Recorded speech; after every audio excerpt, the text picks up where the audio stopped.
4. Pure religion and undefiled. James chapter 1, verses 19 to 27.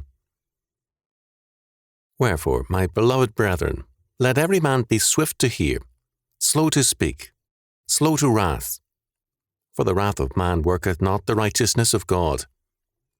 Wherefore, lay apart all filthiness and superfluity of naughtiness, and receive with meekness the engrafted word, which is able to save your souls. But be ye doers of the word, and not hearers only, deceiving your own selves. For if any be a hearer of the word, and not a doer, he is like unto a man beholding his natural face in a glass. For he beholdeth himself, and goeth his way, and straightway forgetteth what manner of man he was. But whoso looketh into the perfect law of liberty, and continueth therein, he being not a forgetful hearer, but a doer of the word, this man shall be blessed in his deed. If any man among you seem to be religious, and bridleth not his tongue, but deceiveth his own heart, this man's religion is vain. Pure religion and undefiled before God and the Father is this, to visit the fatherless and widows in their affliction, and to keep himself unspotted from the world. James chapter 1, verses 19 to 27. In James chapter 1, verses 19 to 27, we are plainly told, first, that our Christian faith does not make us into judges over other men, but enables us to grow, to improve ourselves. He thus begins in verse 19 following. Wherefore, my beloved brethren, let every man be swift to hear, slow to speak, slow to wrath, for the wrath of man worketh not the righteousness of God. Men are quick to spot the evils of others, but not their own. James Moffat said of verses 19 and 20, when James, like Peter, hastens towards the moral and spiritual activities of Christians, he passes from the idea of the regenerating word to the conception of the word as seed which has to be cared for if it is to thrive. Indeed, he develops the metaphor more definitely than Peter. Give the divine seed a clean soil. The condition whereby the word of God is properly received is humility. The word must be received with humility, with meekness. Verse 21. James does not flatter his readers. He summons them to lay apart all filthiness and superfluity of naughtiness, and receive with meekness the engrafted word, which is able to save your souls. Verse 21.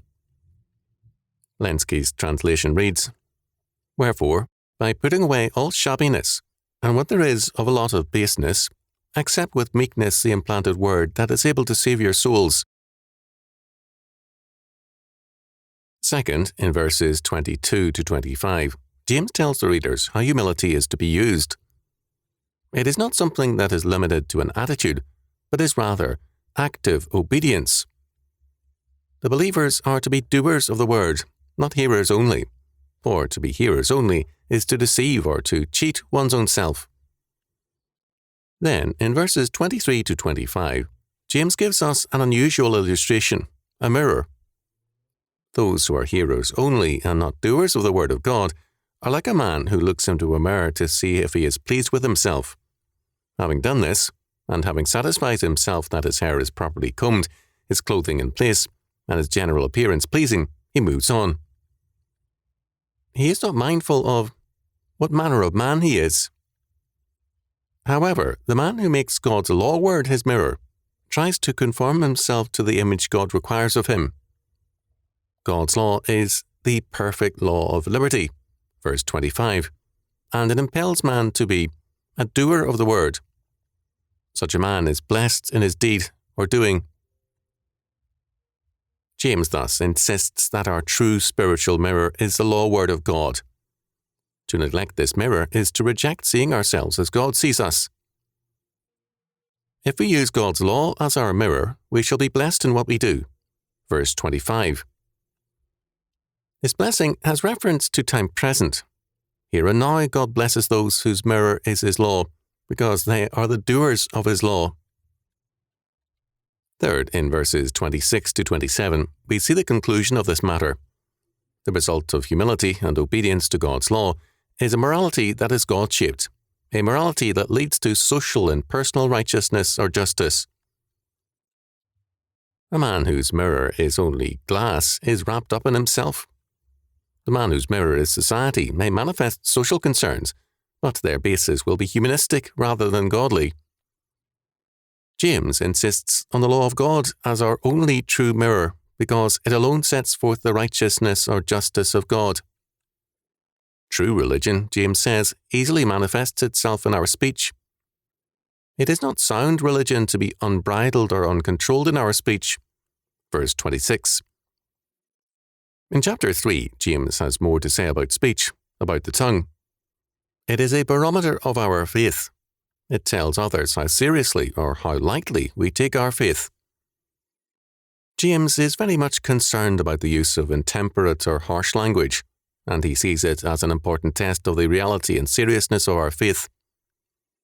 If anyone seems to be religious, or appears to be a devout Christian, but does not bridle his tongue, that person deceives his or her own heart, and his or her, quote, religion is vain, end quote.